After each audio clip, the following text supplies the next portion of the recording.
African Americans who are in the economic system, who actually work for people, right? Who go to work every day. And I said, so let's do the math on that.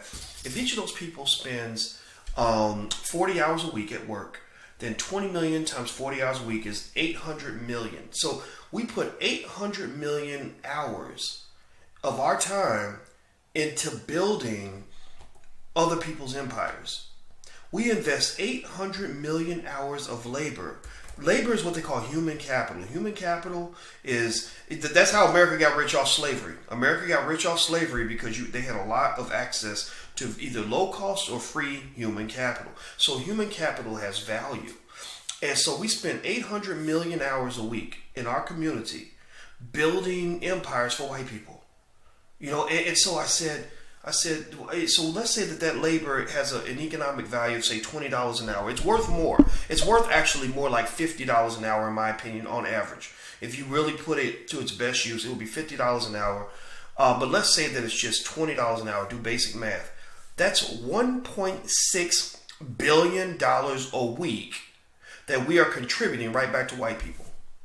$1.6 billion a week through our man and woman hours that we're giving to building empires for people who don't even like us, who don't care nothing about us, who are sending their kids to college, who are investing in their capital, who are building their markets, who are building their institutions, and all of that. So I said, what if you had a law? What if you just suddenly had a rule that said, not to say that I would be in support of segregation. I'm not in support of segregation. But actually, I'm in support of desegregation. Not so much integration, but desegregation, which means you can do whatever you want. There's a difference between integration and desegregation. But let's say that you had a rule that said black people cannot go work for anybody who's not black. So if you go out and you hustle and you go make money, you either got to build your own by yourself, with your family, or you got to go work in a black-owned business. Then what would happen? That would be a massive, monumental wealth transfer. That would be a tectonic shift in economics, because we would instantly go to contributing $1.6 billion a week into our own community. That's literally, I don't know, let somebody do the math for me real quick. How much is that over the course of a year? My brain's a little tired. I'm trying to do the math here. 50 billion. What's about $750 billion a year?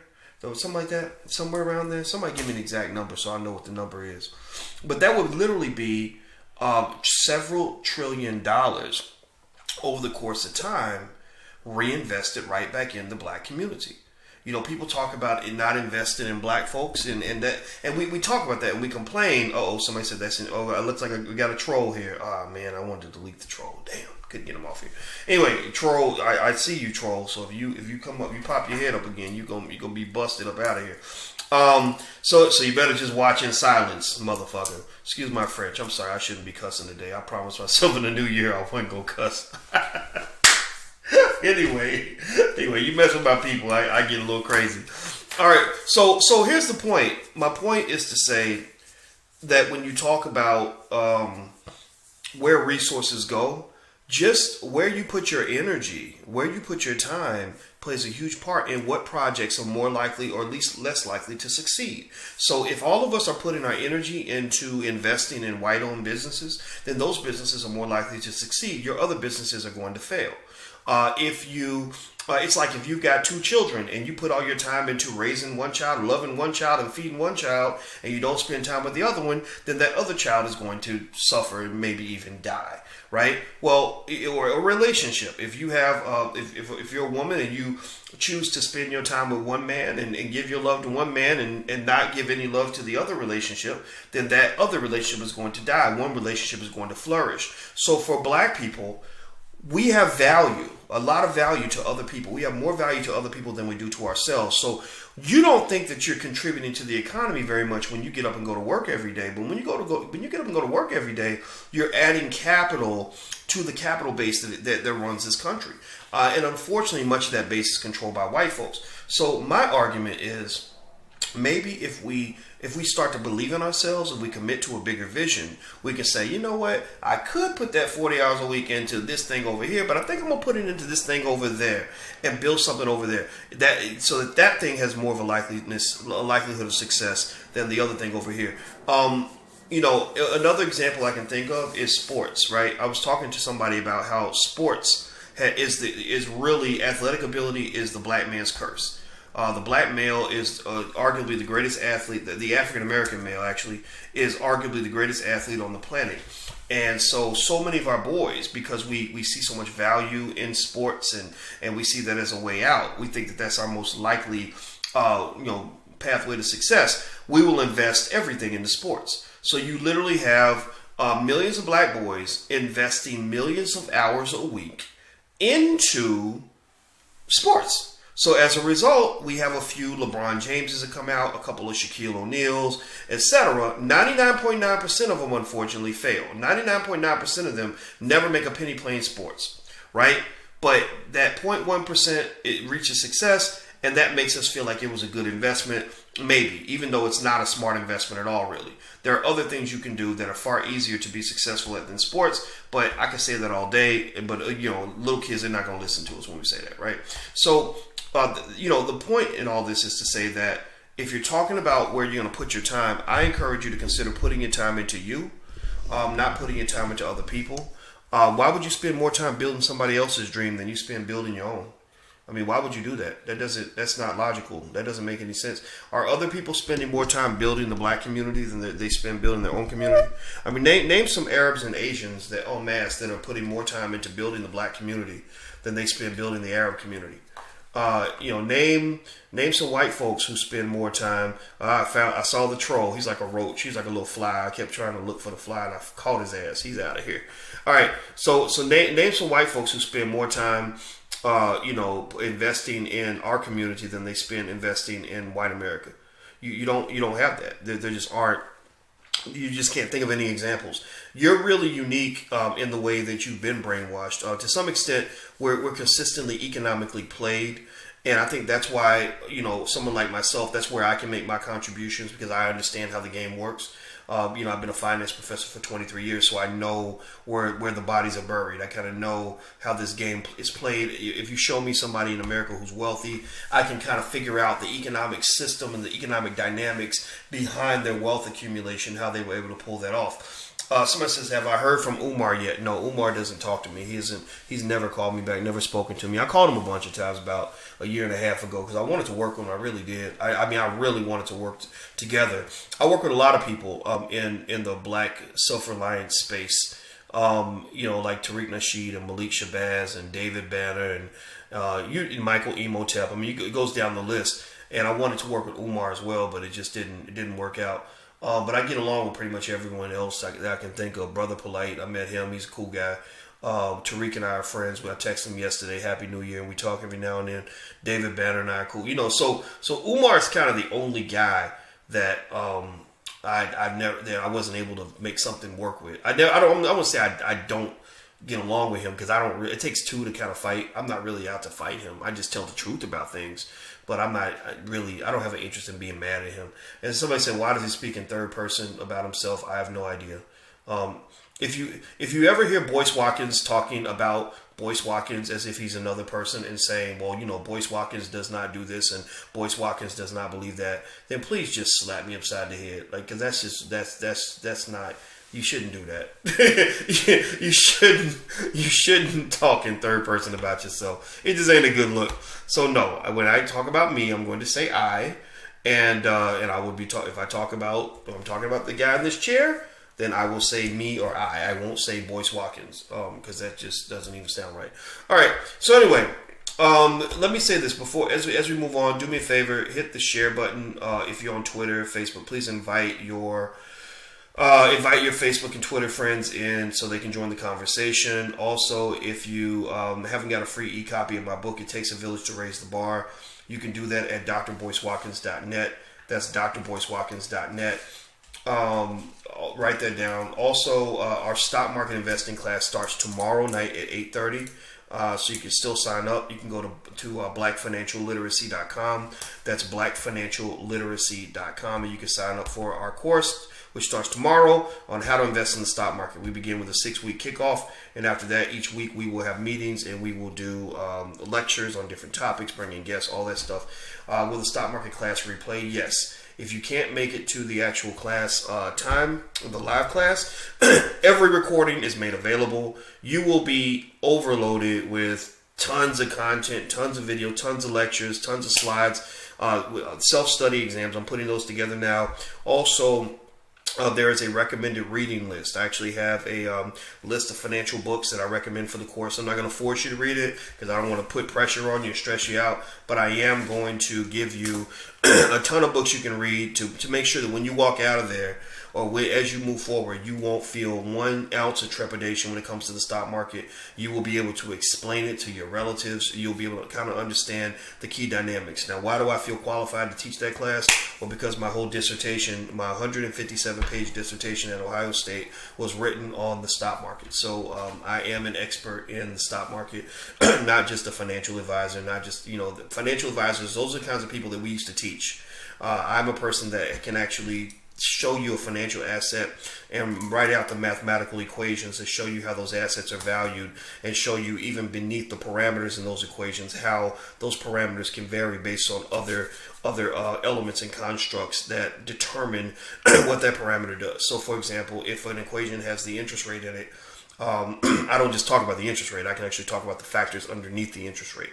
So I know that sounds crazy, that sounds complicated, but the beautiful thing about it is I can make it very, very simple. Because a lot of times what you learn, and this is something I was talking to someone about today, is that one of the things that you learn, if you're a real scholar, I don't know about other scholars, I don't know how other people carry themselves, but my argument is that if you're a real scholar, the first thing you learn as a scholar is that you don't know everything. You learn, you don't become a good teacher until you learn how to be a good student. So if you all have been at my events and you've talked to me, one thing you might have noticed, you'll probably notice, I gotta fix my collar because it's kind of crooked, sorry guys. One of the things you might have noticed is that, when I'm talking to you, I usually don't talk. I let you talk and I listen because I'm absorbing and I'm learning and I'm retaining information. Now, if I can make a contribution, then I will talk. But a few things I learned is, number one, you should never be a person that believes that you're the most important person in the room or that you're the only one who has something to say. If you're talking to me, I know you're talking because you have something you want to share with me and I need to be a listener. Number two, you can learn from everybody. Even people who don't have a lot of formal education, they still have their own experience. And your brain, the human brain, your brain is a supercomputer. Yeah, and I'm not joking when I say that. Your brain, even the people in here who ain't that smart, right? Even those of us who ain't that bright. First of all, you're already special because when the sperm goes to the egg, you were the one sperm in a million that broke through the egg. The other 999,000 or however many were in there didn't. They just died. You made it. So that right there makes you unique and special. But then also, your brain is so powerful that there's no supercomputer on Earth that can imitate the processing of one human brain. In fact, if they were to compile and add up all of the computing processing power on the planet, it would not equal enough processing capability to simulate just one human brain. So you literally are walking around with a supercomputer on top of your head, which means that you are a genius, you are brilliant, you are as bright as you choose to be, or you can be as ignorant as you choose to be. Some of us are trained to be brilliantly ignorant. That's what I call it, when you have a whole lot of education and it's either the wrong kind of education, or it makes you very arrogant, or it makes you, or you become so brainwashed into how other people live and other people do things that you end up making a fool out of yourself. So there are a lot of really educated, ignorant people that exist in the world. Sometimes I'm ignorant when I'm not focused. When I'm focused, I can be ignorant too. We all can be. So anyway, so with this, the stock market investing class is part of the Black Business School. As you know, the Black Business School was created as our low-cost, high-quality alternative to a standard business school education. Most universities, the problem they have is, number one, most of the professors are white. I never had a black teacher. I went to school all the way to the age of, I'm going to answer your question in a minute, sister, about Trade King. I use Ameritrade. She's asking Trade King or Ameritrade. I use Ameritrade. I don't know much about Trade King. The one of the problems you have with a lot of universities is that, number one, most of the professors aren't black. I did not have a black professor at all. I've never had one. All through the years I was in school from the age of 18 to age 31. I did not have one single black professor. Number two, most of your business school professors have never run a business. They've never actually made any money. They don't actually know how the real world works. They get their jobs by doing research papers. If you're a good researcher, you'll be put ahead of people who are either good teachers or good business people. So a lot of times they're connected to the theory and to research, but not to the real world. I think I see a troll. Somebody says, so your white professors weren't good. You sound like a troll right now. Anyway, you better clear up the question or you're going to get kicked out of this conversation, man. Anyway, let me go back here. So a lot of times they know the theory, but they don't actually know the actual practice and implementation. You see, for black people, we need to be taught in a specific way, not because we speak a foreign language, but we need to be taught in a specific way because we have a specific set of barriers, a specific set of needs, a specific set of circumstances that shape the way our learning needs to take place. For example, a lot of times you'll hear in a business school that it takes 3 to 5 years for a business to become successful or profitable. Most black people I know don't have 3 to 5 years. They have 3 to 5 months. They quit their job. They got 3-4 months of living expenses. And if they're not profitable, they're going to be homeless. So for black folks, I think business models have to be sort of tweaked and changed. We don't have in our families just yet, most of us, not all of us, but many of us, we don't have fertile ground for entrepreneurship. We don't have, and what I mean by that is sociologically, we're not conditioned to support each other when it comes to building new things. We've been trained for several hundred years to go work for white people. So when you come home and you tell your family, I got a new job, they're excited, they want to pop bottles and all this other stuff. But when you tell them you start your own business, they want to feel sorry for you. They want to look at you like something's wrong with you. Like, oh, you must be starting a business because white folks don't want you or companies don't want you around, right? And in fact, you'll have relatives that start businesses where people will talk to them and be like you ain't working. You still ain't working? And it's like, no, I am working. I'm working on my business. Well, when you going to start working? When you going to get a job? What are you talking about? Stop saying I don't have a job. I have a job. It's just I am the boss of this job, and a lot of us just don't know how to think outside of a paycheck because we've never seen anything outside of that. So for black people, I believe that when it comes to investing, entrepreneurship, etc., the dynamics of money, the dynamics of the economic system, there is a specific and unique experience that we have as black people and a set of obstacles we're overcoming. Another example is that we can't be pure capitalists, in my opinion. I don't think black people need to be pure capitalists. We don't need to imitate what that white man's doing with his businesses because the white man's destroying his country. Not all white men. Now, I'm not talking about every one of them because there's poor white men who are being exploited as well. But those sons of bitches who run corporate America, who run Wall Street, are screwing up this country. They are destroying America. They do not want to. They don't want the government to survive. Their government's $19 trillion in debt. The government debt is the value of the government debt is higher, if I'm not mistaken, than the total value of the New York Stock Exchange. So there's more debt from the federal government than there is in economic value. I think the debt for the federal government is almost $20 trillion, about $20 trillion. The total economic value of the entire New York Stock Exchange is about $19 trillion.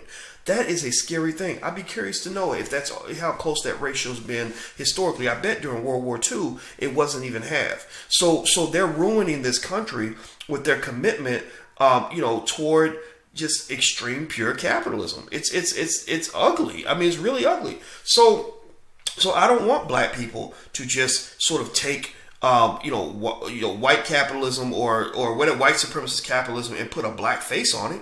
I don't want to see that. I don't think that is healthy for anybody. What I want is for black people to figure out our own pathway to free enterprise that is more consistent with the values that we as a collective agree are best for the community. Right? So you have to have what they call that double bottom line. It can't be money over everything. That's the problem. We have people that run this country who think like rappers. Think about how dumbass rappers think. I'm talking about the dumb ones, not the J. Cole's, not the D1s, not the Immortal Techniques. I'm talking about the Rich Homie Quans, the Young Thugs, the Black Youngsters, guys like that. Their attitude is money over everything, and so they will sell their mama up a creek in order to make another dollar. And people like that, unfortunately, are not beneficial to the community. They've really been trained. Their training is racist training to make them believe that money should matter more than integrity, and I'm not a fan of that. The last piece on that, the last reason why we created the Black Business School that I think allows it to be better than what you get, say, at a regular university, is that, the student loan problem, the student loan epidemic is knocking people out of the game before the game even begins. You got 22-year-olds coming out of school with as much as $200,000 in debt. That means they pretty much have a mortgage and they don't even own a house. You're literally paying a mortgage on an invisible house. This generation of millennials under the age of 35, that's the first generation in American history where the average millennial is going to die in debt. That's not how the economic game is supposed to be played. You're supposed to take on a little bit of debt so you can leapfrog the debt and eventually get into the black. You're not supposed to go so deep into the red that you never get into the black. It's like going underwater. You go underwater, eventually you come up for air. You're not supposed to stay in the water until you drown and die. Then you're going to sink to the bottom of the ocean. So economically, student loan debt has become a huge problem. It's led to a massive wealth transfer to universities. Universities are there. If you go whatever city you're from, I want you to pay attention to this. I bet you that if you have a major university in your hometown, I bet you that they are on a major building spree right now. I bet you that they're buying up entire blocks. They're building new stadiums. They're building these big, massive, beautiful buildings. They're in a building boom. Why? Well, because right now they're able to sell a commodity for a price that is far higher than what that commodity is worth. Now, for black people, here's the interesting thing. So not only will the debt set you further back, it increases the wealth gap between whites and blacks, because most black people I know that they end up in universities, end up taking on a lot of debt. Now, I'm not saying they shouldn't. I'm not saying you shouldn't go to college. I'm not saying that at all. I'm not saying you should never take debt on. I'm not saying that either. So don't put those words in my mouth. What I'm saying is you have to be very, very careful in terms of how you get the information that you need in order to do what you're trying to do. What we focus on the Black Business School, and people ask me, do you have accreditation, things like that? No, we don't. We don't have accreditation. We can't give you a piece of paper that certifies you to go into the economic system and get a job. Now you'll have skill, but can you go get a job? No, I mean, not in the way you could if you have a degree at USC or University of California, University of Texas, something like that. Now, why am I not so concerned about that? Well, for two reasons. One, the economic system in America has been proven beyond any doubt to be racist. Black students who come out with the same degrees don't get the same jobs. They don't get the same pay. I know people that spent $150,000 on their degree and cannot even get a job. Okay, so that piece of paper, that certification you have that gets you a job in the white corporation or whatever it is, that may work in a certain way for a white male, but it's not going to work the same way for a black female or a black male, right? So that's one thing. The other thing is that because of the condition of your community and because you're rejected from the economic system, we don't need more black people out looking for jobs. We need an army of black people that understand how to build institutions. You see, integration shot you down economically and caused the wealth gap to either sit still or go backward, mainly because you lost your ability to develop your own institutions. People that run institutions are the ones who control the wealth in this country. People who own assets are the ones who control the wealth. Workers do not usually get wealthy. A couple ways you can never get rich by doing two things. You can never get rich by saving money and not investing. And you can never get rich by work. It's almost impossible to get rich by working for other people, unless you're LeBron James or something like that, right? Most of the time, it's very difficult to get rich those two ways. The way you get rich is two things. This is how the wealthy build their wealth. I've studied the data. I've looked at how wealthy people get their money. They get their money mostly by owning businesses, owning real estate and other property, and also investing in the stock market. So that's why we have a class on how to invest in the stock market. If you're interested in the class, you can go to blackfinancialliteracy.com. That's blackfinancialliteracy.com. Our first meeting is tomorrow. Feel free to sign up. One of the best things I can do for you beyond just what we do in the Black Business School in terms of teaching you the dynamics of running businesses and all that stuff, we have a ton of classes there. But the other thing is that, I would love to be able to be one of the people that helps to facilitate a mass movement of the black community into the stock market in very basic ways. I can't show you now. We have reviews of different investing apps in the course. One of the apps I just reviewed is called Acorns, where you can literally invest as little as $5 at a time into the stock market. So this myth, this idea that you need, $1,000 to get started, that's just not true. You don't need $1,000 to get started in the stock market. You can get started with as little as $5. Everybody on this live stream has $5. If you tell me you can't ever come up with $5 for your future, then I'm gonna tell you a damn lie. Okay, so that's the first thing. Also, there are other apps too, though. There's an app called Stash. I've been playing around with Stash, and my rule is for the apps, before I evaluate them, what I do is I do app reviews. I record my phone, and I'll put the review in with the course material, so you can kind of see not just what I think about it, but also how to use it and stuff like that. Stash, I give myself about a week and a half, or 1 to 2 weeks to play around with the app. I put real money in there and I mess around with it and I try different things, and then I'll kind of walk away with a conclusion, and then I'll record myself using the app and give you the review so you can kind of see it for yourself and learn how to use it like right off the bat. Stash is a good one because Stash also allows you to invest as little as $5. It also gives you options on different kinds of portfolios to invest in, things like that. Let's see here. Somebody says, do I have a class on bringing a product to market? We have different components in our different programs. One class we have on how to make money as a writer actually talks about bringing products to market too. Not just books, but also films, things like that. Because really, product distribution is kind of the same no matter what you're pursuing. So, for example, we have a film distribution company, Boyce Watkins Films, and I tell people we don't really make movies, we don't really write books. We create ideas. And an idea can be manifest in a lot of different ways. It can be manifest as a book, as a class. It can be manifest as a show. It can be manifest as a film, right? So ultimately, that same procedure sort of occurs in every kind of product. You got production, distribution, and monetization.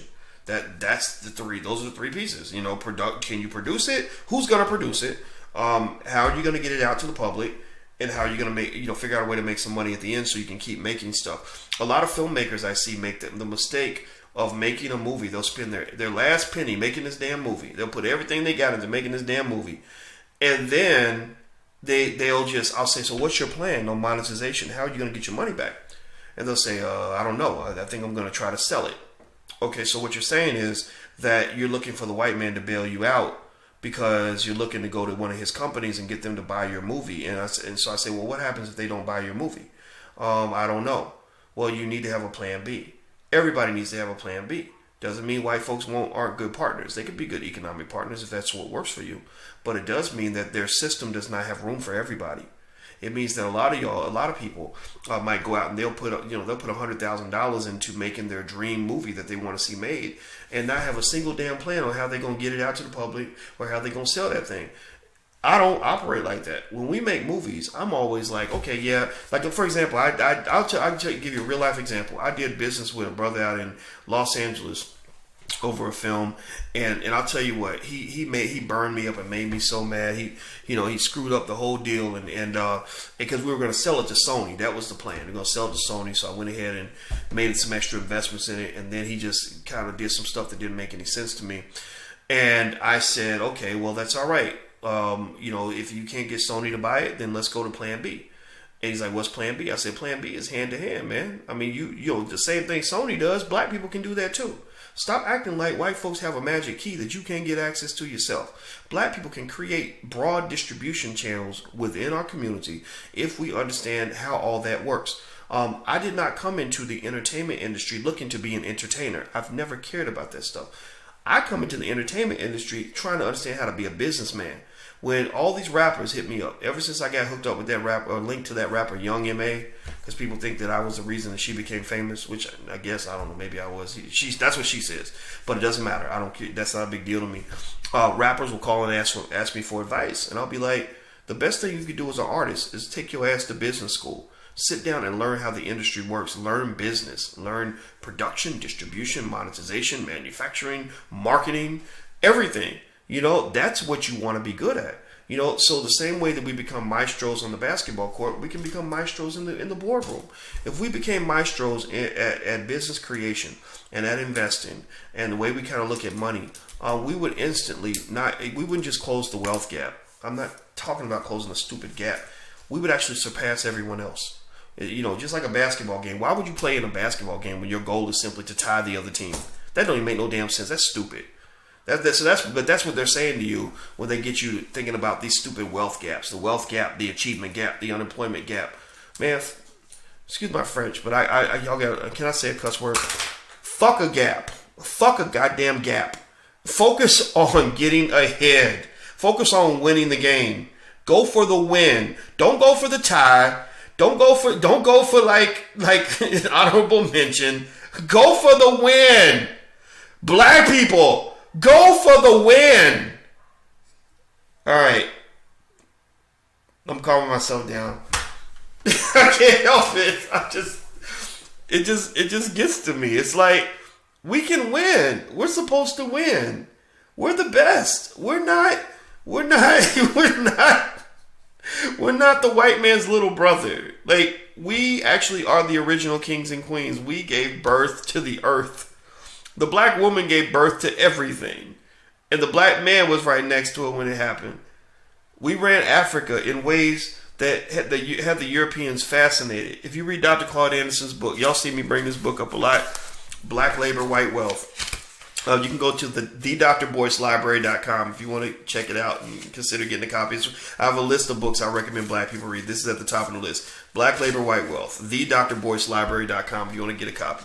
And one thing he does in this book that I love is he goes all the way back to when black people in Africa were admired by the Europeans, because the Europeans were broke, they were struggling, they were living like savages.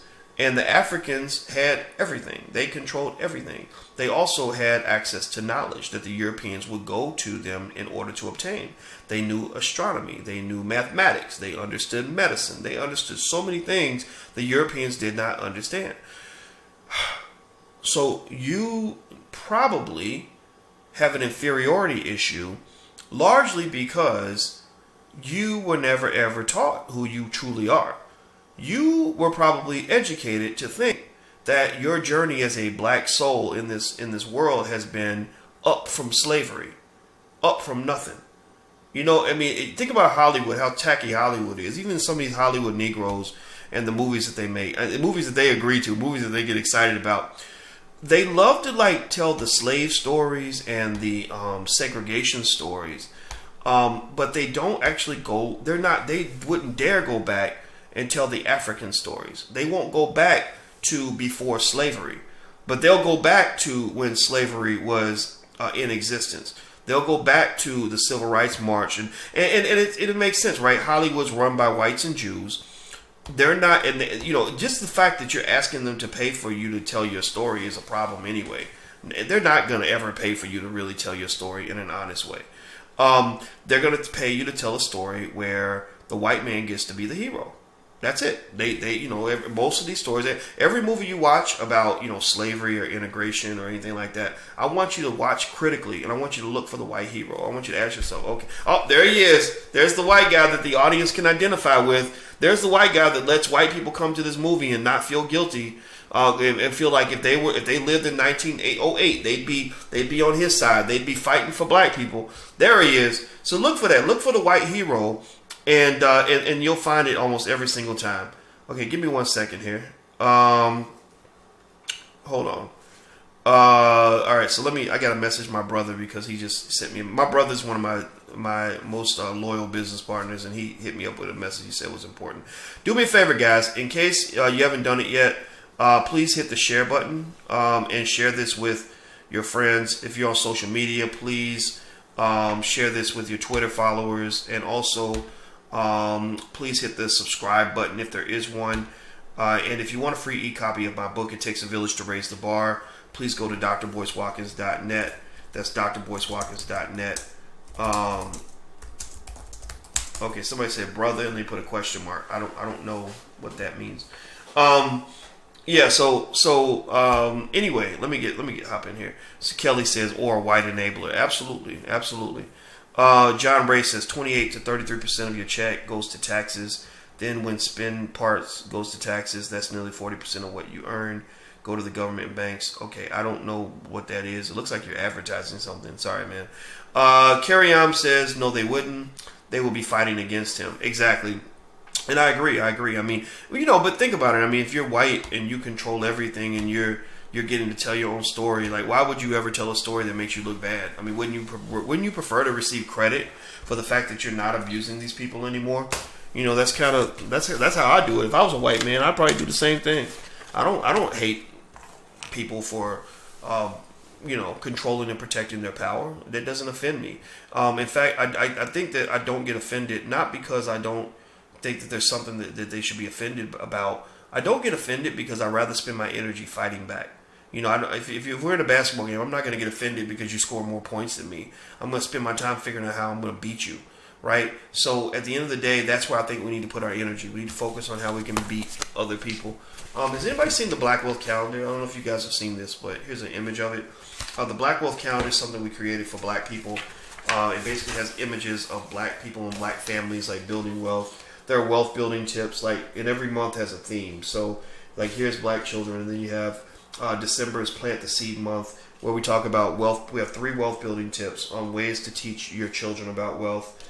If you go to July, that's Investing Month. So there's an image of. I told them, I said, I want lots of images that associate black people with wealth building and powernomics. Black people with things that are going to build us so that we can kind of get a new way to stereotype ourselves. June is Retirement Planning Month. Let's see. March is Credit Repair Month. I don't know about y'all, but I got a whole lot of friends that need to be in here for Credit Repair Month. And actually, repairing your credit isn't as hard as you think. I didn't have the best credit for a while because I put my energy into building my business. Most of my money went to building my business. But once that happened, I kind of started talking to somebody and working on credit repair, and it was actually quite much easier than what you think. There's actually laws like the Fair Credit Reporting Act and things like that actually helps you to clean your credit up. So March is Credit Repair Month, so there are tips on getting your credit repaired, as well as image of a brother with a 811 credit or a sister with an 811 credit score, right? So long story short, here's the calendar. So if you're interested in taking a look, you can go to theblackwealthcalendar.com. That's theblackwealthcalendar.com. So let me see here. Let's see. Frank says, is there a wall or desktop version? Yeah, Frank. The main version that we have is one that it doesn't have like a hole in it, in it. But I think the way I would handle it is like put a pin in at the top, and you can have it up like that, right, for the given month, or a refrigerator magnet, something like that. So if you guys are interested, we're also encouraging people, if you got it like that and you want to spread the word, feel free to buy several for relatives, because I don't know about y'all, but I'm sure you got relatives that can use stuff like that. I'm a big believer in all of us really being evangelists for the idea of black economic empowerment. I think that the more you understand the concepts, the more you're convinced that there's value in doing this, the more comfortable you'll feel bringing this conversation up to people that you love, right? Like I was talking to people about life insurance today, and I was saying that, this year, it's 2016 or it's 2017, it's a new year. Maybe this is one of the years where you can go and talk to your relatives, have that hard conversation about life insurance, and maybe just do a very simple mental exercise. The simple exercise I would do is I'd say, okay, let's say that you died tomorrow. Death is a really inconvenient thing. Death does not care how many people you're taking care of. Death does not care how many appointments you have. Death does not care how many years you thought you had left, how many things you haven't done. Death does not give a fuck about anything. Death takes you. That's it. Death just, boom, you're gone. Okay, excuse my French. Didn't mean to say the word fuck. I'll try not to cuss. All right. Now, the thing about that is, if you talk to most of the people that you know, and you say, well, what would happen to the people that you take care of if you were to die tomorrow? A lot of those questions aren't answered. A lot of those holes aren't filled out. And the problem with that is that then what happens, death arrives, death just takes the person, boom, death don't care. And next thing you know, the family's really stuck. You're not just grieving, you can't afford to pay for the funeral, you can't afford to keep your house, you can't afford to, the people you love, you've screwed the people you love the most because you didn't prepare. You really thought because you a strong black woman that you gonna live forever. You can carry the earth on your back and ain't nothing gonna happen to you. And that's not true. You can't do that. I had a friend like that who was sick as a dog, had all these health issues, and was carrying everything on her back. And I said, do you know what would happen to your children if you were dead tomorrow? They would be stuck. She's like, well, I'm gonna be all right. That ain't gonna happen. And don't talk about death, because you talk about death, that's gonna make it happen. And I don't want to put it in the universe. I'm like, what are you talking about? Black people die every day. We die more than other people do. Stop thinking that because you're strong that you can't die. Yes, you can die. And if you do die, then what happens is you got all these people that are going to suffer because you didn't want to talk about the inevitable. Death is coming for everybody. Stop acting like it ain't going to happen to you just because you don't talk about it. So get life insurance. If you ain't got it, get it for yourself. And I know you don't want to think about it, but just suck it up and go get some for your kids. Get some for your kids. And the reason I say this is because I know just this week, somebody I know, their house caught on fire in the middle of the night, and the little 10-year-old boy died. 10-year-old boy died. His daddy got 80% of his body burned up trying to save his son. So the daddy is currently in the hospital. I don't know how he's going to, I think he's going to make it out, but I don't know. I know his life has changed forever. His son's funeral happened last week. I mean, imagine that. I mean, normal family, everything good. Your family, regular family, just as regular as you and I. One day a fire hits, the son's dead, the daddy's in the hospital where he burns over 80% of his body. And the family, in the middle of all this crisis and tragedy, in the middle of all this grieving, has to go out and raise money to pay for the little boy's funeral. They can't pay for his funeral.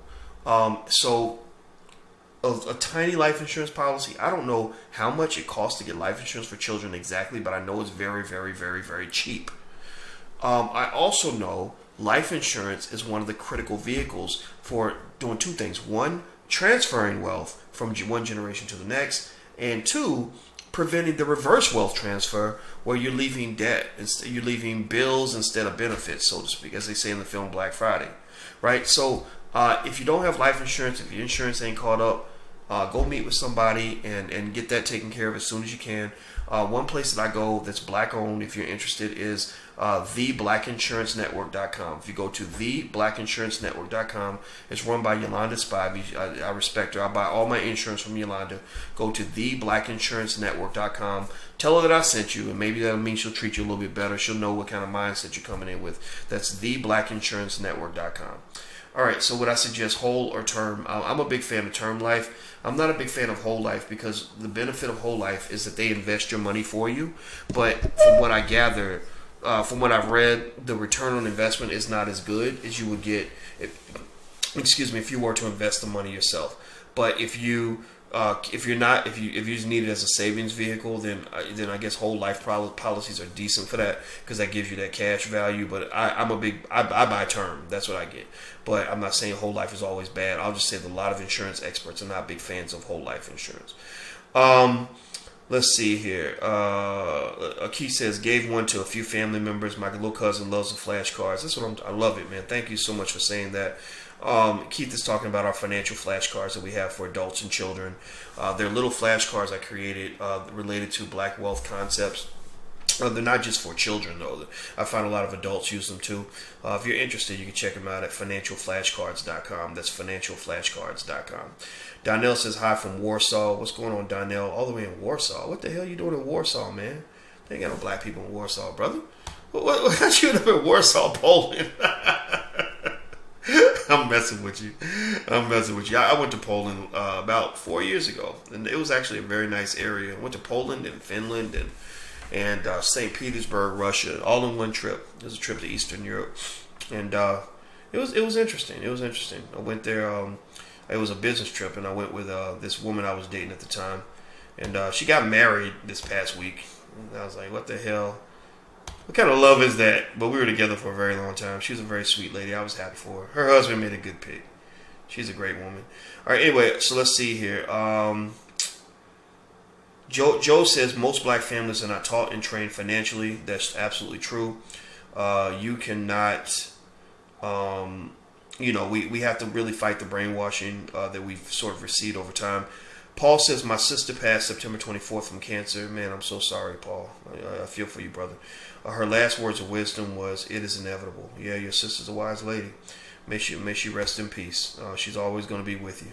She's probably watching this live stream now. I bet they get good Wi-Fi in heaven. So if she's listening, then tell her that we love her. Let's see here. Donnell says, I'm making money giving private English lessons. Oh, is there big money in that? I heard that there's big money teaching English in foreign countries. Maybe you can come into the Black Business School and teach people on how to get into that industry.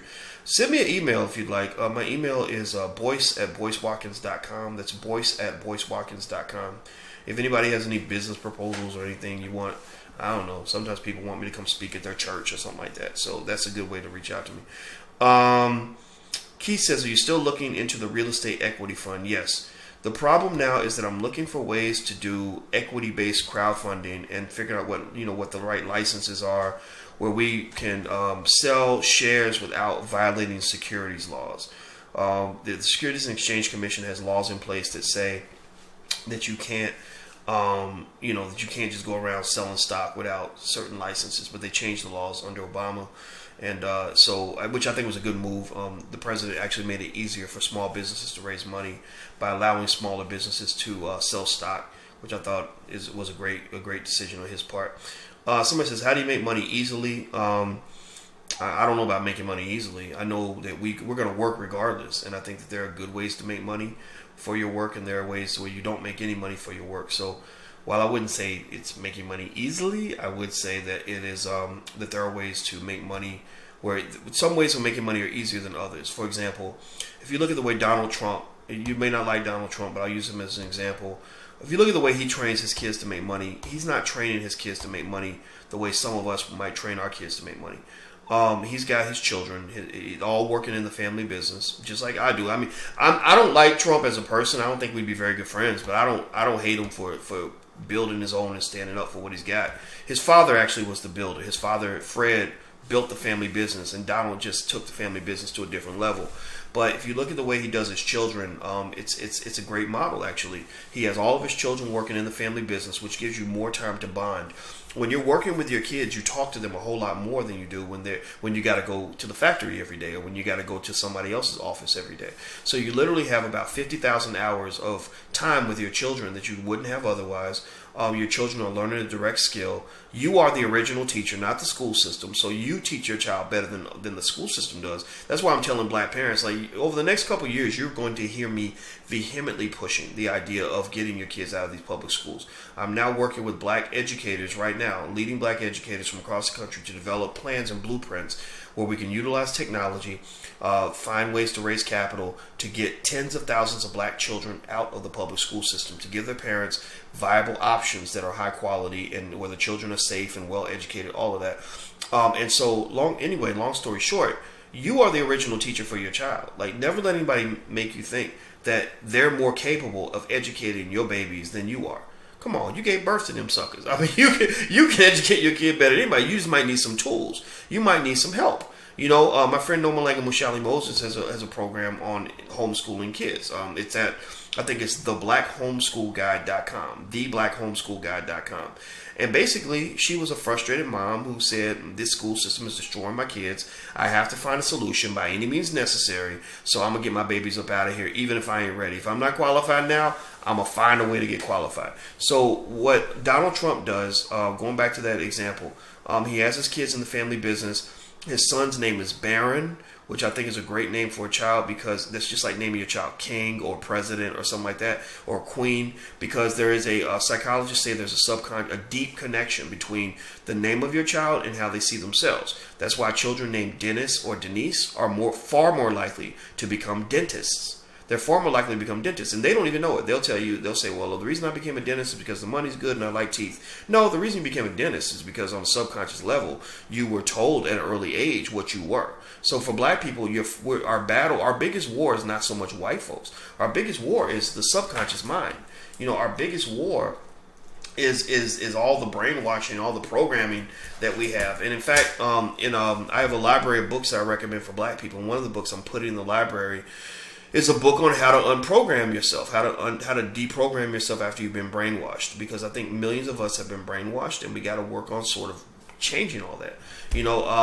So let's see. Somebody says, Vernon says, which financial course would you want to take first from your catalog? The very first course that a lot of people take is either Black Money 101.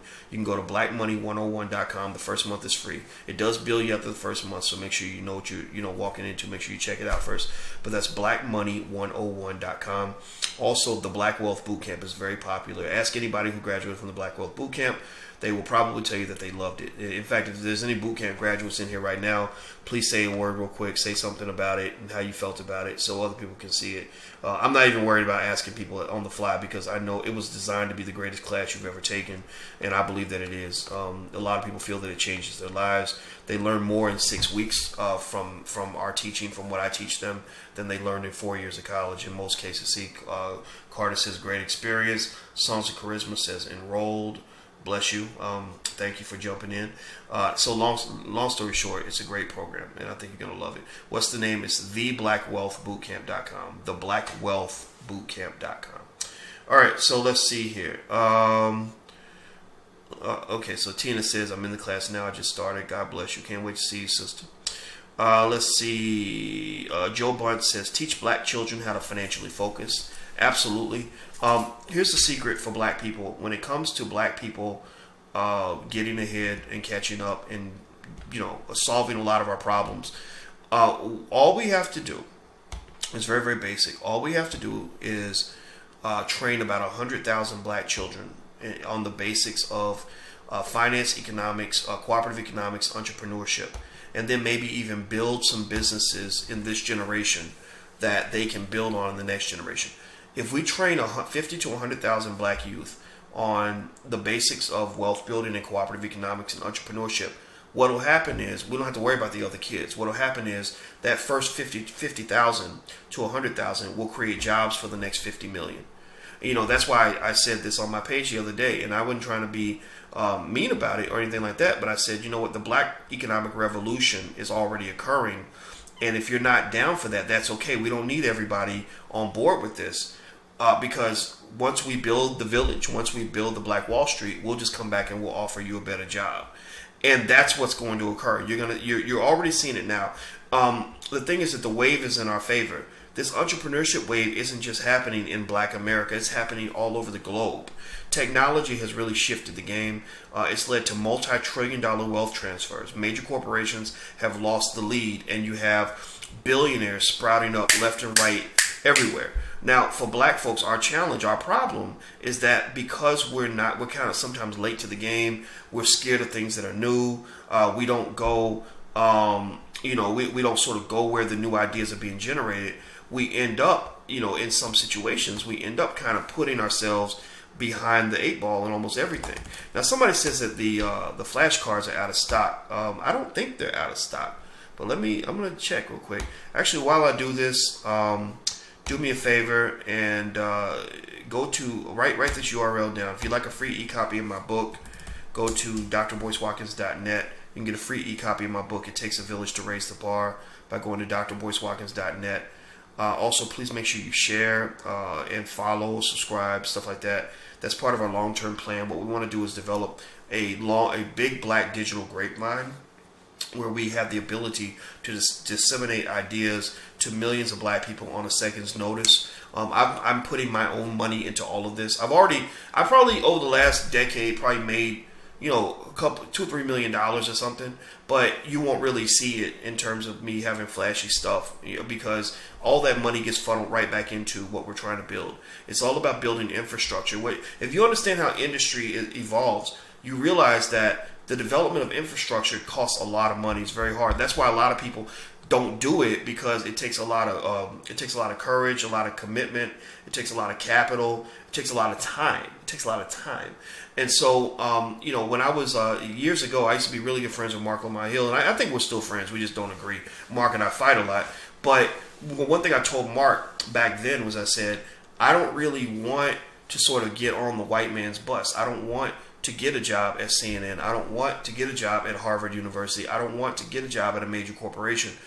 I think I could probably do that. I know the rules of that game. The rule is You just commit yourself to the system, and the system will reward you.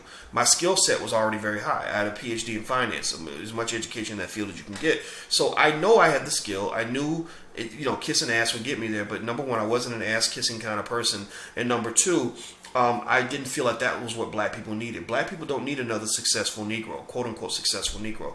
We don't need another wealthy Negro. We need another Negro who's perched on top of the white man's tree, who thinks he's got power because somebody's giving him power, but he doesn't have real power because he doesn't own it, right? That tree you're at the top of, if somebody takes that tree away, they cut the branch out from underneath you, then suddenly you've gone from powerful to powerless. I wanted more sustained power, and that comes from the development of infrastructure, right? I didn't want to be in someone else's media outlet. I wanted to develop black media. And I said technology is the way to do it. If you mix technology with some capital, with some, balls, with some patience, and with some commitment and consistency, you can develop an infrastructure that lasts for 200 or 300 years after you're gone. So what I'm really excited about is not the superficial stuff. I'm excited about the fact that we've developed some sustainable connectivity that allows us to do little things like create a show and distribute that show to millions of black people without asking for any networks to help us with this. Or we can go pretty soon, very soon, we're almost there, where we can go and buy a building that costs $1 million by raising the capital and leveraging and getting the additional capital we need. Like, we're able to make moves like that, and that's how capital works. That's how capitalism kind of works in America. If you can't sort of make major moves, then you're kind of going to get kicked around by the elephants. The elephants of capitalism kick around the mice, right? And so a lot of us are trained to be mice. We're not trained to be elephants or to build elephants. So I want black people as a collective to be able to really do big, powerful things. I think that that's important for our pride and self-esteem. By the way, for the brother who's asking about the flashcards, I just checked on it. They've got 700 units in stock, so please try to make the purchase again. If you can't, if you go, the URL, everybody, by the way, is financialflashcards.com. That's financialflashcards.com. If you go there and you try to buy and it doesn't work, please let us know so that I can make sure that somebody on my team is aware. Also, anybody who is in the Black Business School, if you have any issues or technical difficulties, you can send an email to support@theblackbusinessschool.com. That's support@theblackbusinessschool.com. Now, do me a favor, hit the share button and the subscribe button while I send something to my intern real quick. My son works for me. I have a biological daughter, but I have a son who's my adopted son, and I love him to death. And so I get he works for me, so he kind of gets to deal with with the brunt of me and the way I kind of operate. I'm not an easy person to work for, but he does a great job. He's a brilliant young man, very hardworking. He kind of embodies the values that I talk about. I mean, who would I be to talk about it? And I didn't actually teach that to my kids. Give me a second here.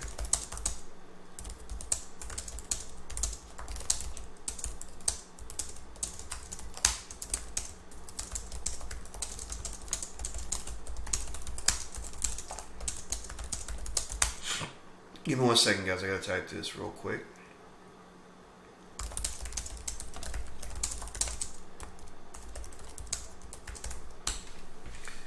Okay. All right.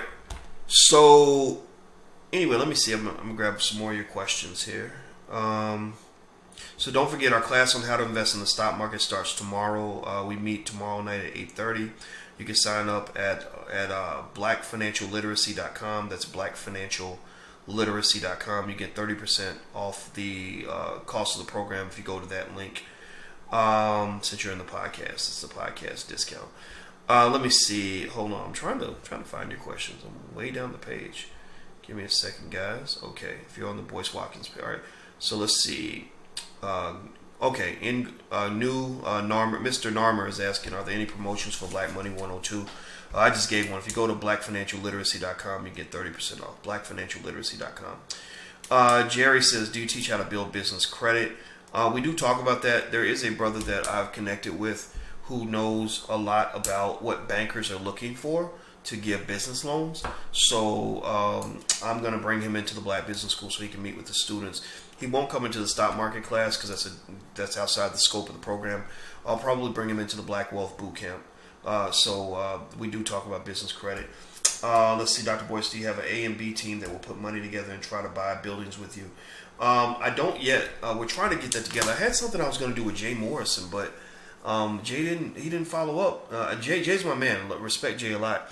But I messaged him again about the deal, and he didn't get back. So I don't know if the deal's not going through or if they have all their investors. If so, that's okay. What you need multiple ventures like this. In this new black economy, we're going to have competition. Everybody doesn't have to be on the same page. Everybody doesn't have to have the same, be part of the same organization. Some people may not even like each other, and that's okay. The white man, when he built his economy, they didn't say, well, all of us are going to do all the same things and all of us are going to work for the same company. I mean, Apple competes with Microsoft. It's okay. You can have competition. So it is what it is. All right, so let's see. Henderson says, my name is Henderson. I've created a comic book for the black community. Do you partner with people? Yeah, we partner all the time. Feel free to email Boyce@BoyceWatkins.com. That's Boyce@BoyceWatkins.com. I don't have a lot of time for phone calls a lot of time. Not because I'm trying to be rude, but because I get over 1,000 messages a day. 1,000 messages a day, so I can't respond to everybody. But I do have a great team, put together a great team so that people can make sure that they're going to hear from somebody in the organization. Our goal in the business was not to build a mom and pop shop. That's not what we wanted. We wanted something that's sustainable. I don't want a company where if I died tomorrow, the whole thing would disappear because it's all on my back. That's one problem we've had with the black community as far as leadership is we build off of individualized, charismatic leadership. We have one person that we look at him as a messiah, and when the messiah is gone, the whole movement dies. And that's crazy. I don't want all this to die just because I died. I ain't nobody. I ain't that important. I'm one guy who has some information that can be helpful. But, at the end of the day, my goal is to, number one, multiply myself, and number two, make sure we have sustained institutions that'll live long after we're gone. That I encourage you to all think the same way. Somebody says, when will the tickets for the All Black National Convention be available? We're going to start selling tickets very soon. In case you don't know, we're holding the All Black National Convention in Louisville, Kentucky, September 29th. So All Black National Convention, Louisville, Kentucky, Simmons College. Pastor Kevin Cosby, who is also the president of Simmons College, has pretty much told us, Doc, our whole campus is available to you, which I think is awesome. And Simmons is a perfect place to hold the convention because that school was built by former slaves. That school was built by people who just got out of slavery. They didn't have 1.1 trillion in spending power like you, but they had a determination to educate their own people, to start where they were at, to build where they were. They didn't sit around and say, oh, well, white folks got all the wealth, so we can't do nothing. We can't build nothing for. No, they just built a damn school and they started educating black people.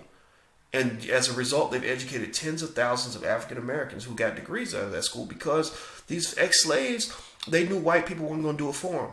They didn't have no affirmative action. They didn't have anything that made them think that if they just sat there and did nothing, that good things were going to happen. There was nothing there. There was no hope until they created hope. There was no opportunity until they created opportunities. Many of us think an opportunity is something somebody needs to give you. We say, oh, well, if you just open the door and give me the opportunity, I can show you how good I am. Well, what if there ain't no opportunities to be given? Or what if the person who controls the opportunities you got your eye on, what if they're not sharing opportunities with you? Opportunities are easier to make than they are to receive. Okay, and here's the other thing. Somebody who gives you an opportunity, you and your oppressor gives you an opportunity. A lot of times, you're not going to be given the opportunity to head the ship or to drive the bus. You're going to be given the opportunity to push the bus or to ride in the back of the bus, maybe. Right? You're not going to ever be given the opportunity to own the bus because somebody else already owns the damn bus. You might get the opportunity to go build a bus, but even that is an opportunity you're going to have to create for yourself. So let's rethink what opportunity even means. It doesn't make any sense. Somebody says, what are your thoughts on melanin being $384 per gram? I don't know nothing about that, dog. I'm sorry, Tone. Y'all gonna have to educate me. I didn't even know melanin was for sale. I did not know that people were selling melanin. That's weird to me. That is very weird to me. Okay. All right. So Anyway, any of y'all heard anything like that? People selling melanin? That just seems weird.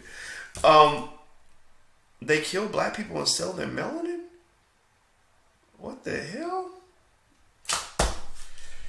Now I done heard everything. I didn't I didn't know anybody was selling melanin. All right, let me tell you guys this. Here's another thing you can do in 2017 that I think will change your life. This is something I recommend you do. I hope you'll consider it.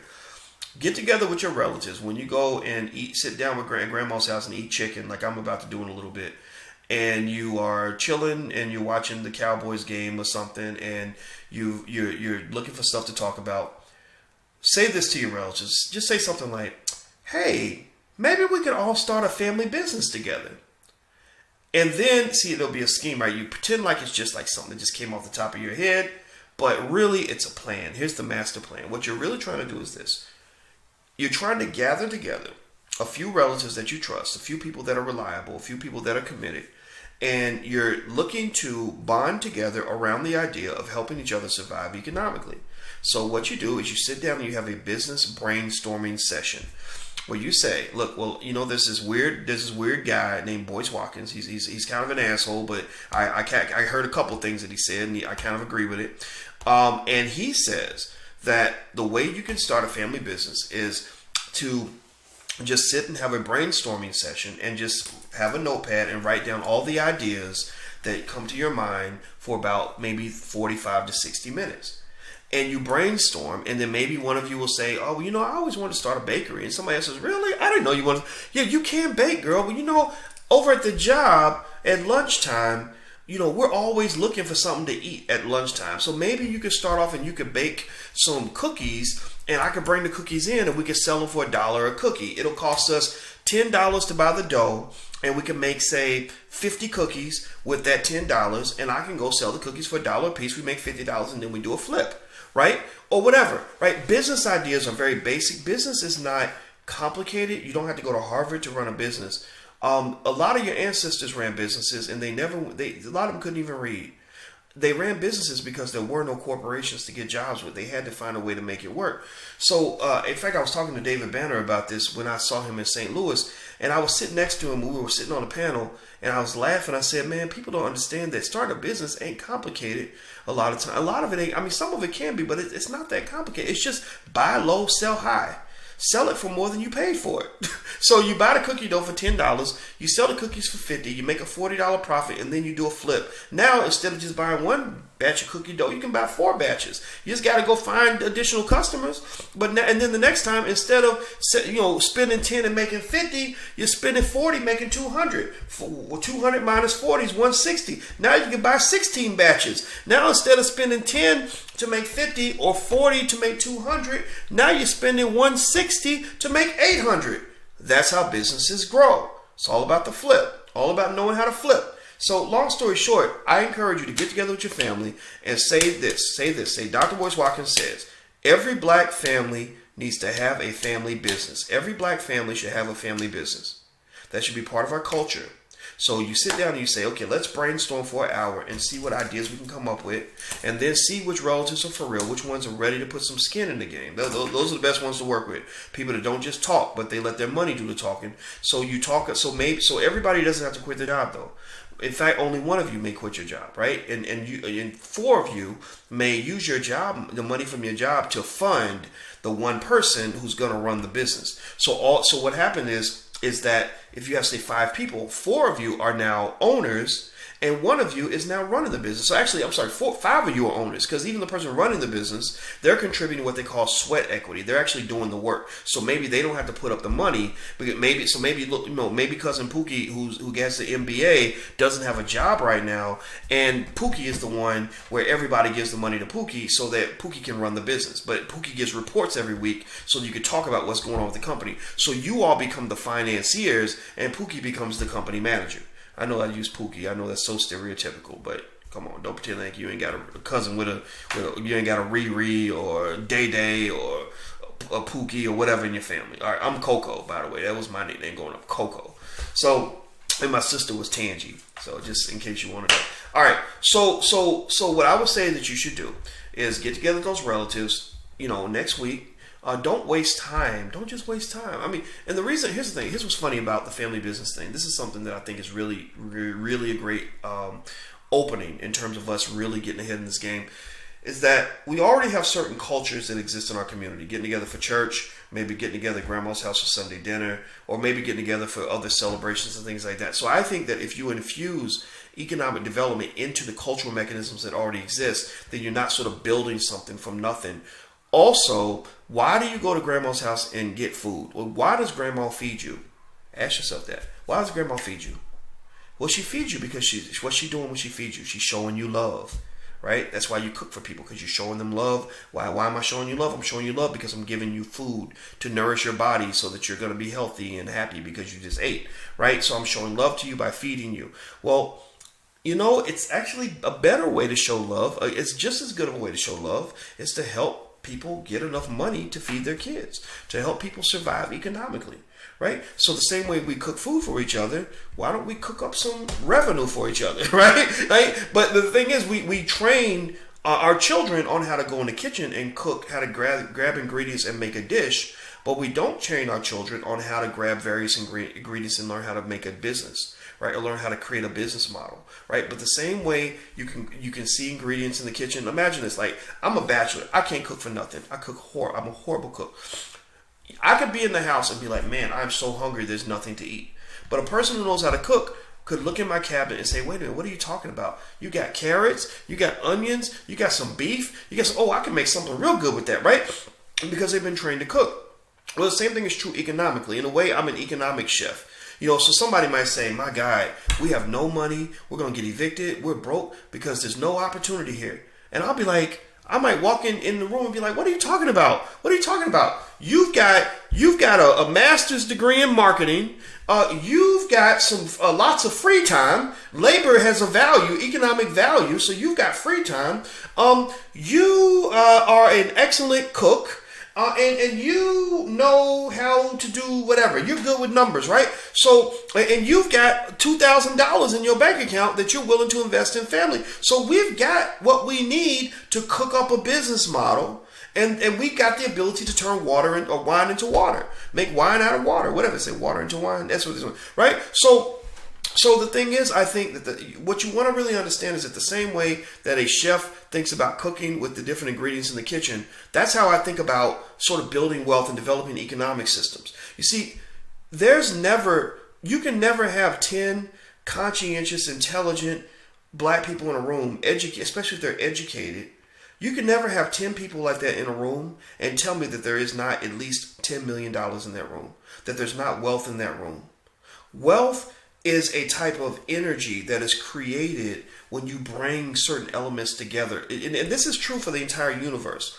Whenever molecules and atoms get together, it creates mass and it creates energy, which form massive galactic systems that create planets and galactic dust and gravitational fields and everything else, right? So the same way that energy in the universe in outer space creates mass, or molecules gathering together creates mass and energy, human beings gathered together create empires. That's where civilizations come from. That's where cities are built. That's where wealth is built. When people gather, there's power. That's why during slavery, they had laws that said that if more than 3 of y'all are together at one time, you're all going to get beaten and sent to jail.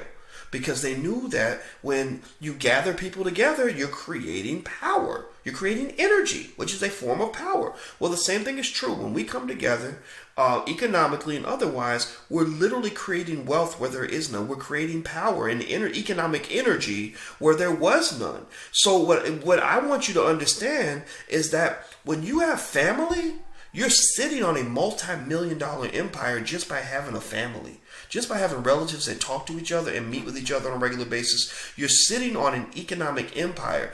Africans understand this very well. Most of my friends from Africa who come from money, their wealth is built off the family business. So they don't look at divorce and marriage and having children as, and I'm not typecasting everybody I know from Africa, so I don't want to do that. But most of my African friends who got money, they're not just thinking like, oh, I'm going to marry Susie Q because I think she's cute. She got a big booty. Or I'm going to divorce Joe Blow because we're not getting along anymore. Or I want to have babies because babies are cute. No, they're thinking about it like Like, who we marry matters because that affects the development of the family business. That is our economic security, right? So family is everything to most of my friends from Nigeria, from South Africa, from Botswana. Family is everything. So what happens is, when I talk to my friend Nomalanga Mushali Moses, who's from Botswana, I went to visit Nomalanga's family one time in Botswana, and they're doing very well. They have all kinds of fancy, they have maids and butlers and everything. And she says that, yeah, our wealth is our family, and our family business is what sustains everything. So she said, I don't understand how African Americans think that they're going to build anything when they can't keep their families together, when they're not even trying, when they're getting into beefs over nonsense, over little things, and destroying families as a result of that, right? When they're into this selfishness that we all sort of have been trained to buy into, where what I want is more important than what the family needs. She said, you can't build wealth if you keep starting over every generation. When the baby grows up and has a baby when he or she is young, and then the father's getting his wealth extracted from the child support system and whatever in the prison system, and the mother, there's no group of people on the planet who has a lower net worth than the single black mother. The single black mother's net worth is $5. The median single black mom, her net worth is $5. White women is like $60,000. Black women is $5. And so ultimately, the ability to maintain relationships and to get along is critical to wealth building, because when you get along, you form clumps, you come together. The molecules and the just like human spirits come together, and things come out of that. Things build out of that. So when you get together with your family, tell them I said that you need to create a family business. If they don't know how to do it, doesn't matter. The Black Business School, I forgot to tell you guys this. For those who aren't ready to sign up for a class yet, you can actually join the school for free, in the sense that you can join for free and have an at-large membership. At-large memberships do come with free benefits. So don't say you can't afford it, because there is a free membership where you can get some benefits just by being a free member. Now, if you want to join our stock market class, it starts tomorrow, how to invest in the stock market. That does have a fee. It's very inexpensive, but you can sign up for that at blackfinancialliteracy.com. That's blackfinancialliteracy.com. Write that down, blackfinancialliteracy.com. And so, we've got everything you need. Whatever you want to know, everything we build is for black people. Without black people, we would have nobody to talk to, because I don't know if I told you guys this, but I did not enjoy teaching finance when I was teaching people who weren't black. I was like, what's the damn point? I'm teaching another rich white kid how to be richer. Like, that didn't do anything for me. But teaching my people really excites me, because I think that we have a great opportunity in this generation to do something that's going to be remembered for the next 1,000 years. And I'm not exaggerating when I say this. I think about things like, all these, systems and organizations and processes and procedures that exist now because of something that somebody did 200 or 300 years ago. So my own challenge to myself was, I said, I wonder how many things I can help us do right now where people are going to talk about this, in the year 2416, 2516. That's not out of the question. It happens all the time. Most of the stuff that the names of the planets came from stuff that people discovered back in 1695, right? So what are we going to do now that's going to be remembered hundreds of years from now? So anyway, that's it. I hope I didn't get long-winded with that, but this is something that I know this is something we can do in your own family. Whatever traditions that you set, don't take it lightly that you have the power to set traditions in your family that are going to be around for 100 years. A lot of families do stuff now. Think about things you do in your family now that you've been doing for a long time. You don't even know where it started. A lot of it started in the past, and sometimes negative traditions are passed on too. We also have the ability to pass on dysfunction. You have people that are molested by somebody who was molested by somebody who was molested, right? So you can pass down horrible dysfunction. You can pass down domestic violence. You can pass down all of that. I encourage you to wipe out those negative traditions and replace them with healthy, empowered traditions. Teach your children that they are the smartest motherfuckers on this earth. Teach your kids that being black ain't just good enough. Being black makes you superior in certain ways. It makes you excellent. It makes you outstanding if you put your mind to it. Our culture is superior. Now, are we superior? we more relevant than other human beings? No, I don't want to get into that. I don't want to get into a black superiority just because you're black. No, but I think culturally we can be superior to everyone else. I think that your blackness is your key to your excellence. You don't have to run away from blackness in order to be great. That's the thing. You were never taught black exceptionalism. You were taught that in order to be a great black person, you had to leave blackness behind, right? Your goal in the 80s was to get out of the hood, get away from black people, go be where the white folks is at. Why would you want to leave what's superior to go be with what's inferior? Why would you want to leave a healthy, an empowering environment to go to one that has less power? I personally think that America is headed to hell in a handbasket economically, politically, and otherwise. Look at how screwed up this political system is. They talk about how brilliant the founding fathers were. They weren't brilliant. They built one of the most fucked up systems known to man. This country ain't even been around 300 years, and we already this close to implosion. We're already destroying other countries all around the world with really screwed up versions of capitalism. People can't even get along politically. The last two elections have been incredibly divided. Americans have not been this divided since the Civil War. We are an incredibly divided country. We have congressmen that can't even get along well enough to even pass a damn law. And the environment's being destroyed because we have an overcommitment to capitalism, and we can't even get together well enough to even decide, let's pass this law so that we don't destroy the ozone layer from America or for the earth and ruin the magnetic field that protects us from ultraviolet rays from the sun. We're just going to die and cook ourselves to death in about 50 to 100 years because we can't even get together long enough to pass a law that will protect the freaking planet. And I'm not an environmentalist. I'm not a bleeding heart liberal. I'm not into none of that. But I am into science. I do watch documentaries about space. I know that the closest star is literally so far away that it would take our fastest rocket ships 160,000 years to get there. So we can't go nowhere if we destroy Earth. I know that Mars is burnt up. There's nowhere to breathe on Mars, right? So I know that if we destroy our planet, we have nothing left. So I might sound crazy when I say this. I probably do sound crazy when I say some of this. And some of y'all are following what I'm saying. Some of y'all are probably like, what the hell is he talking about?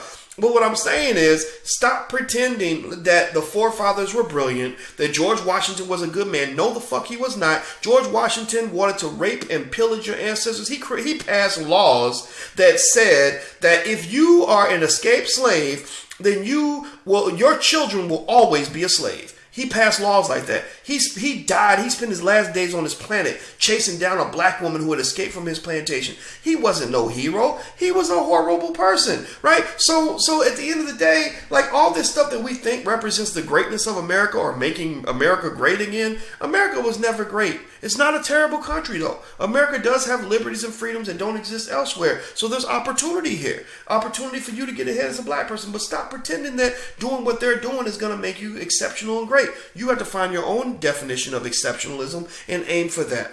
Black exceptionalism. You're not going to learn it in public school. You're not going to learn it at a white university. You're not going to learn it from white media outlets. You're not going to learn it at working for white people. You're not going to learn that. They're not going to teach you that. They're going to teach you things like inclusion and closing the gap and chasing equality. Those are the things you're going to be taught. You're going to be taught that basically your goal is to match up to white folks. And then when you do that, you've achieved the dream. That's not the dream. The dream is your greatness, which goes far and above and beyond anything that exists in this country or really any other, in my opinion. So that's my 2 cents. That's my 2 cents. We gotta stop being scared. We gotta stop, holding back. I believe in moving forward with love. That's why I say, even though America is not a perfect country, America is screwed up in a lot of ways, there are opportunities here. I'm not a person that's gonna walk around complaining about America all day either.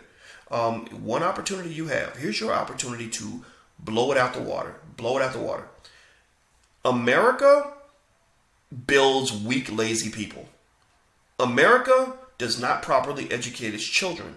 That's why Chinese kids and Indian kids are going to be destroying your children. They are destroying your children. And I saw it coming. I was sitting in a PhD program with Russian mathematicians who had memorized the whole damn book. I've never seen somebody literally, like I could tell you how to do certain equations. They will be like, on page 145, paragraph 2, it says that's because they have memorized the whole freaking math book. And I was like, what do you guys do all day? He said, well, when you Americans are sitting around watching reality TV and having fun and, you know, wasting time, we were, as kids, we were doing calculus. We were trying to do differential equations. I was like, oh my God. So America is a kind of a lazy country. So black people, your opportunity in this game is to create a model of black exceptionalism that exceeds the standards and norms of any other group on this earth.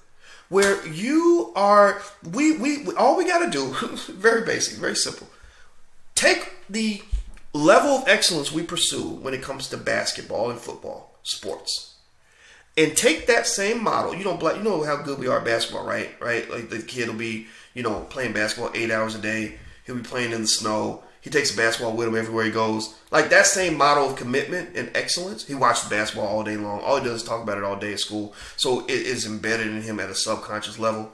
Take that level of excellence and apply it to other areas. Apply it to education. When our kids go to school, like I'm telling you what, I'm working with some educators. Dr. Tyrus Selden, Dr. Roosevelt Mitchell III are helping me with this.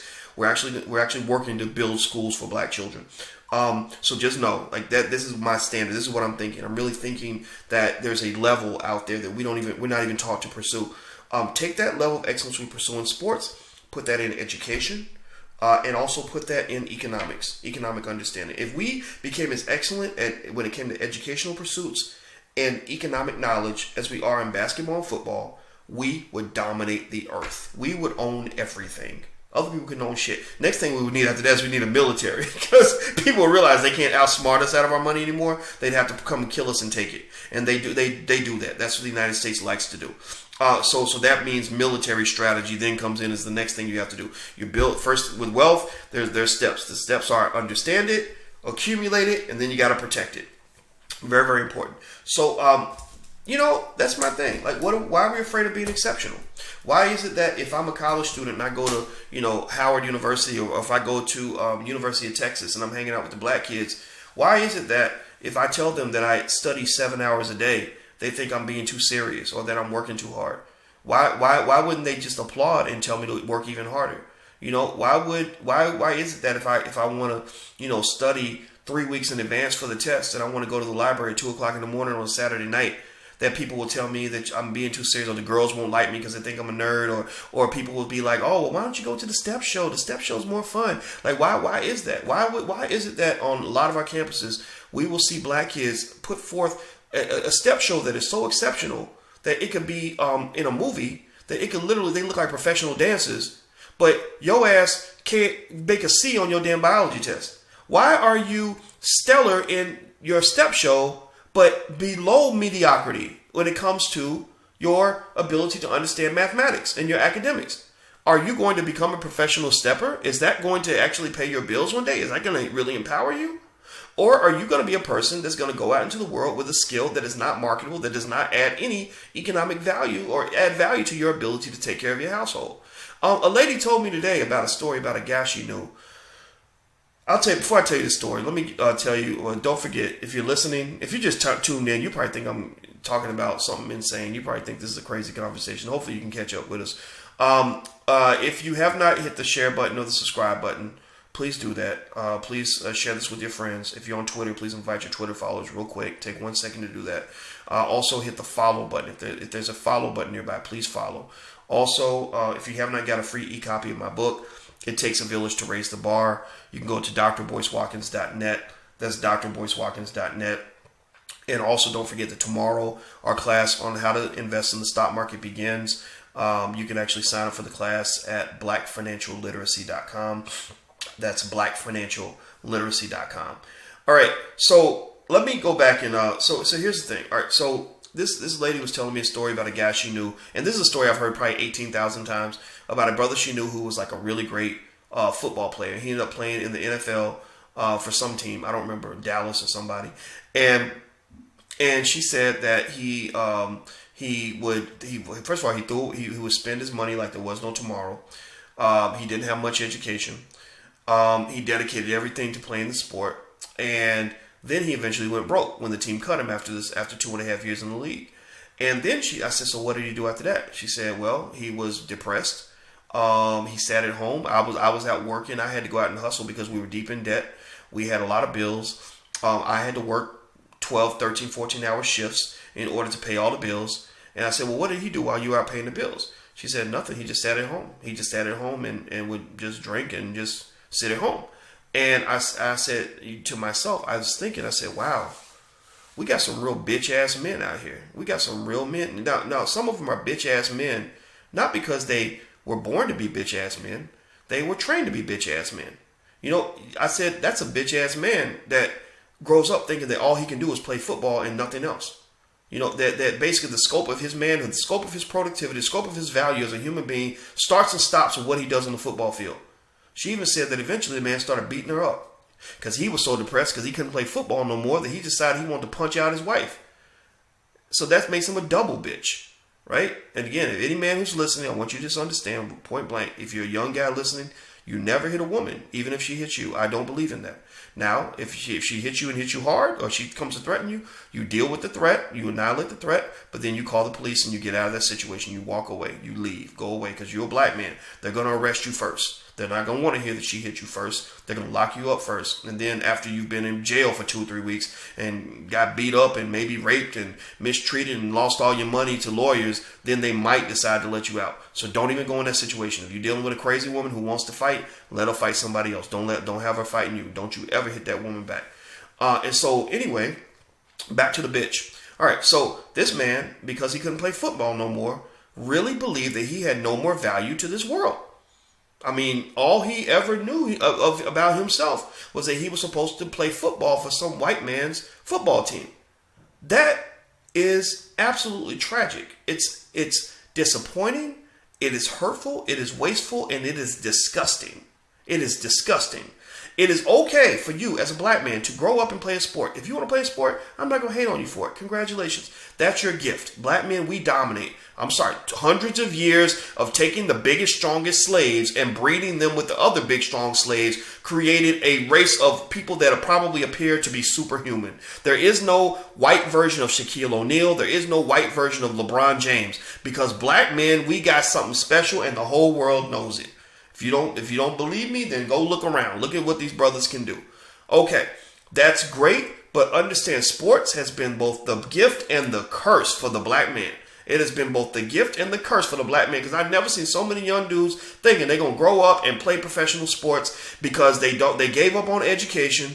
They ain't got no hope in the economic system. All they ever learned how to do was go beg for a job, and they never even took the time, when they were never pushed to take the time to open up a damn book. So all you think you are is somebody's damn workhorse on the fucking football field. All you think you are is a wide receiver. All I am is a point guard. All I am is a power forward. I was born to play football at the University of Tennessee. No, you weren't. You were not born to play football at the University of Tennessee. What the hell is wrong with you? You were born to be a human being. You were born to be a father. You were born to be a black man. You were born to be a leader. You were born to be a gift to your community. You were born to be somebody who raises their children, who builds things for their family. You were born to be an asset to the people you love and not a liability. You were not born to play football for the University of Tennessee. So get that shit out of your mind right now. What is wrong with you? And I have to say that because so many black men are taught this, and it is literally the keys to self-destruction. Because what you're doing right now, when you do that, when you are that kid who is, maybe you're all city, or maybe you're the fastest kid in your class like I was, or maybe you are the best basketball player that your city's ever seen, you are given just enough of a taste of the dream. You watch LeBron on TV and you think you're going to be LeBron. So you and 10 million other little black boys all go for the same spot. The NBA ain't giving away nothing but about 20 jobs every year, but you're one of 100,000 people who thinks they're going to get one of those 20 jobs. So what happens is that 99.9% of all black males who play sports never ever make a penny playing sports. All of y'all put everything into this one little dream that never materializes for 99.9% of you. And then a big chunk of that group feels that, well, my God, my dream didn't work out. I don't even have a plan B. I don't even have nothing else. I'm not worth anything else to anybody. but you've overinvested. Just like I was telling you about how you give $1.6 billion a week to white institutions because we have 20 million black people, most of whom work for whites. And if you value that 40 hours a week at $20 an hour, you give $1.6 billion worth of labor to building other people's institutions. Other people build entire economies on your back, but you somehow don't believe you can build an economy of your own, but other people know your potential better than you do. So the same way that you give $1.6 billion a week in free labor to white folks, or low paid labor to white folks, you also give billions of dollars in labor toward a sports system that does not have room for even 0.1% of you to be successful. And then you see that poor kid who gets out there and he's invested everything, not just in the sport, He's also invested in the culture. He's invested in the subconscious thinking that comes with being an athlete. And the athletic culture, unfortunately, comes with a lot of really negative externalities. It comes with the womanizing. You probably got a couple baby mamas thrown in there because all the girls want to hook up with the black athlete. You probably engage in some frivolous spending, frivolous financial behavior. Like you threw your money away because you thinking I'm gonna be the next LeBron, so I'm gonna just spend it like it's going out of style. So a lot of these professional athletes go broke. Most of them do. What else? You started getting into, getting high, right? Smoking weed, popping some pills, getting drunk all the time because that party culture is also part of it, that whole party culture. And then there's a culture of just flat out ignorance. I mean, you use your brain to learn the coach's plays, but you don't use your brain to learn math, to learn how to start a business, or learn how to do anything other than just be an athlete, to just be a workhorse for somebody else. So when that dream doesn't work out, when you're 24, 25 years old and you're forced to be a retiree from the NFL because the NFL don't want you, the NFL ain't going to want you that long, then what do? Well, you end up like this brother that this woman was telling me about. You sitting at home, smoking weed all day, watching TV, kicking it with your boys, hoping that the phone rings when it ain't never going to fucking ring. They ain't never going to call you back. They done. They going to find a new nigga next year. They don't need you anymore. And you become a burden and a liability to your family. A lot of these guys, I've seen them. Not all of them. Now, I'm not talking about everybody, but you probably know guys like this. Not just sitting around doing nothing because you don't see what value you can add to people's lives outside of playing a sport. Some of them may have drug addictions. Some of them have maybe babies' mamas that they done stacked up along with some STDs or whatever because they trying to go have sex with everything. So then they're dealing with child support problems. Child support court will leave you broke. Young black man listening, any black man listening under the age of 30, understand child support court will bust your ass financially. If you ever want to be wealthy, don't be out here making babies left and right. That will destroy you. Young women, don't be letting those dirty men up in your bed because a lot of these guys will leave you with that baby and leave you broke. Just gotta be smart. I'm not telling you not to have sex. Sex is good. Everybody likes it. I've tried it. It's a nice thing. But understand this, that did not thinking those things through will destroy you and ruin you and have you regretting your life for the next 20 years. So the brother might have the drug addiction. He might have he might be broke because he spent up all his money. He might have some babies' mamas, and some kids that hate him and a bunch of child support obligations he can't pay. Might have some debt. And then on top of that, no education. Literacy level of a 7-year-old because he overinvested in playing a damn sport. Now, what happens to that man? Well, at that point, even though he's made his own decisions his whole life, wasn't listening to nobody.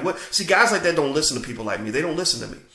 Some of them do, but a lot of them don't. They think you just being a nerd, you being a know-it-all, I ain't got to listen to you. Because when the lights are shining and the money's flowing and you're feeling good about yourself, then you don't listen to advice. That clogs your ears up. But when you start listening is when it all starts, when the chickens start coming home to roost. Or when you're looking for somebody to feel sorry for your ass when you made every decision in your life. You feel like a victim and you're looking for the perpetrator who victimized you, and the perpetrator is standing right in the mirror. You were both the victim and the perpetrator in this horror story called your life. You made those decisions.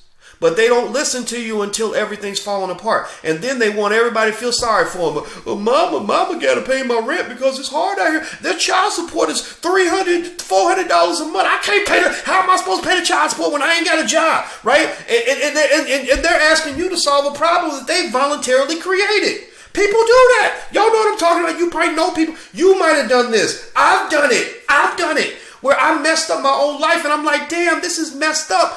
Who do I blame? And then I had to realize, wait a minute, I got to blame Boyce, because Boyce is the idiot who did all of this, right? So these guys, they start wanting stuff. They want pity. They're feeling sorry for themselves, and then unfortunately, some of these guys even kill themselves. They even kill themselves. I know a brother. Somebody told me a story last week.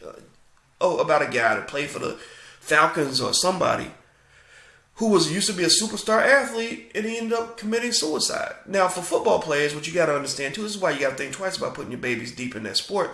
A lot of these guys got brain damage. That's why you see some of them acting out or committing suicide or whatever. That's a real issue. That's something that you got to look at. A lot of these guys get brain damage. I'm not telling you not to play football, but I'm telling you got to be thoughtful about it. But it's very, very sad. It becomes a downward spiral. And it doesn't just hurt the individual and their family. It hurts the whole community.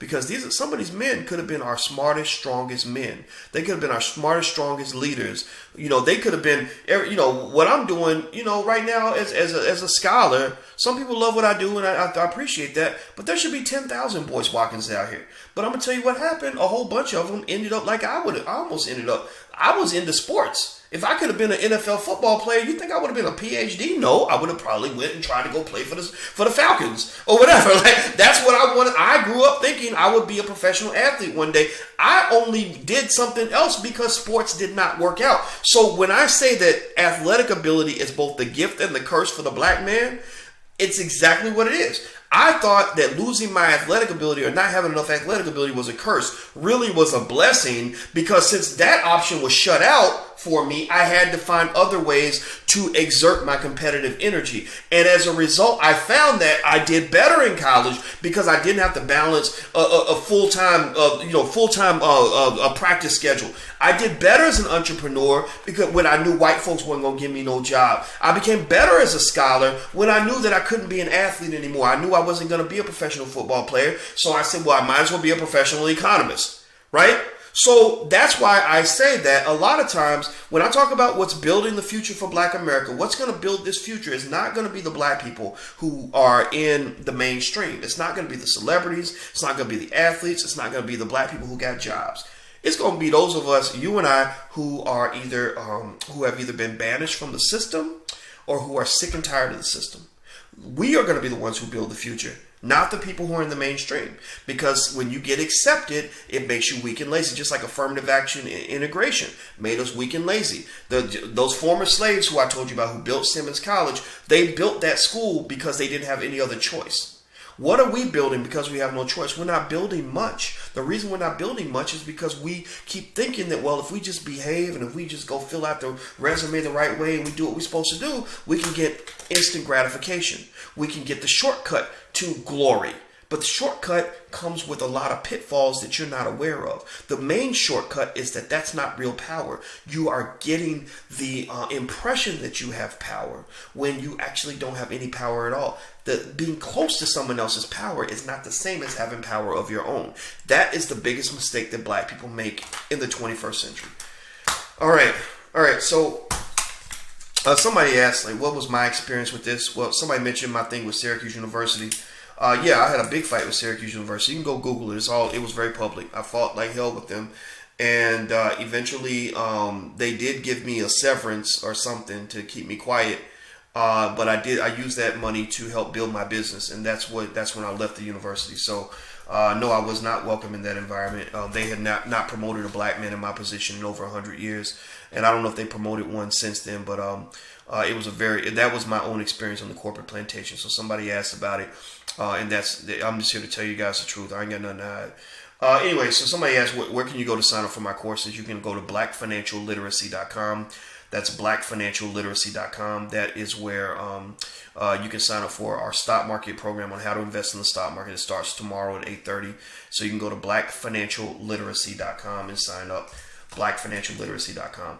Also, if you're interested in checking out our financial flashcards for children and adults, where we drill you, you can use the cards to drill yourself on financial concepts or drill your children on financial concepts. You can go to financialflashcards.com. That's financialflashcards.com. Also, if you're interested in our wealth building program for children, it's very popular. We have 4,000 children in the program. The Black Business School has 40,000 enrollees now, so lots of people are joining. You can sign up at blackmillionairesoftomorrow.com. That's blackmillionairesoftomorrow.com. That's where we have our kids, and we're training our kids on wealth. And these kids actually have, when they're done with the program, they actually have a higher financial literacy level than most adults. We got kids in our program that will put any college-educated adult to shame, damn near. They're right on top of everything. So somebody asked, am I coming to London? Yes, I'm going to be in London in March. We got a whole full schedule. I finally got a team together that can put together our events and find our venues. That was our toughest part. We couldn't find people that could get the venues. But we're going to a lot of cities. There's so many. I can't name them all right now. The major cities, of course, but we're also going to some smaller ones too. All right, guys. Somebody asked, am I leaving? Yes, I'm about to go because I need to go eat. I'm going to go eat my chicken and go take me a nap. And I'm also getting ready to teach my students in the stock market investing class tomorrow. So if you're interested, please sign up at blackfinancialliteracy.com. That's blackfinancialliteracy.com. All right, guys, I'm out of here. Take care and have an awesome day. And I love you so much. And never, ever, ever be afraid to be black in public. Talk to you soon.